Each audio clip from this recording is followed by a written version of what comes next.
മനുഷ്യർക്കൊപ്പം എന്ന പ്രമേയത്തിൽ കാന്തപുരം എ.പി. അബൂബക്കർ മുസ്ലിയാരുടെ നേതൃത്വത്തിൽ നടക്കുന്ന കേരളയാത്ര 5-ാം നാൾ വയനാട്ടിലേക്ക് എത്തുകയാണ്. കാസർഗോഡ് നിന്ന് ആരംഭിച്ച് 16-ന് തിരുവനന്തപുരത്ത് സമാപിക്കുന്ന രീതിയിലാണ് ഈ യാത്ര ക്രമീകരിച്ചിട്ടുള്ളത്.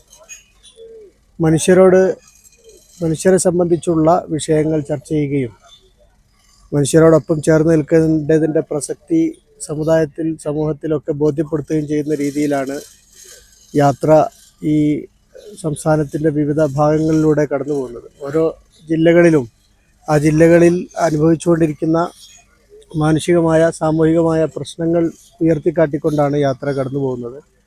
കഴിഞ്ഞ ദിവസങ്ങളിൽ നടന്ന യാത്ര കാസർഗോഡും കണ്ണൂരും കോഴിക്കോടിലെ 2 സ്വീകരണ കേന്ദ്രങ്ങളും പിന്നിട്ടുകൊണ്ടാണ് വയനാട്ടിലേക്ക് എത്തുന്നത്. ഇതിനോടകം തന്നെ രാഷ്ട്രീയ സാമൂഹിക രംഗത്തെ പ്രഗത്ഭരായ ആളുകളുടെ സാന്നിധ്യം കൊണ്ട് ശ്രദ്ധേയമായ ഒരു പ്രോഗ്രാമായി ഈ യാത്ര മാറിക്കഴിഞ്ഞിരിക്കുകയാണ്. നാളെ രാവിലെ 9 മണിക്ക് ലക്കിടിയിൽ ഈ യാത്രാ സംഘം എത്തിച്ചേരുന്ന സമയത്ത് ജില്ലയിലെ സുന്നി നേതാക്കൾ മുഴുവനും ഒരുമിച്ച് കൂടി അവരെ സ്വീകരിക്കുകയും കൽപ്പറ്റയിലേക്ക് ആനയിക്കുകയും ചെയ്യും.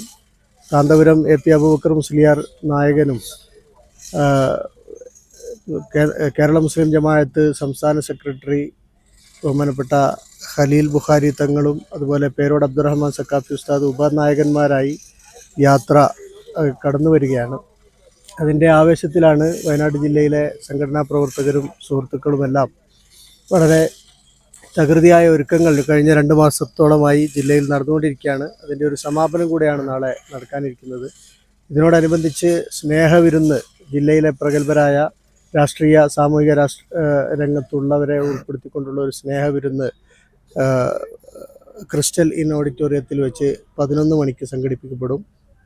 ശേഷം വൈകുന്നേരം 3 മണിക്ക് സെൻറ്റിനറി ഗാർഡ് അംഗങ്ങളുടെ പരേഡ് കൽപ്പറ്റ മുനിസിപ്പാലിറ്റി പരിസരത്ത് നിന്ന് ആരംഭിച്ച് നഗരിയിൽ സമാപിക്കും.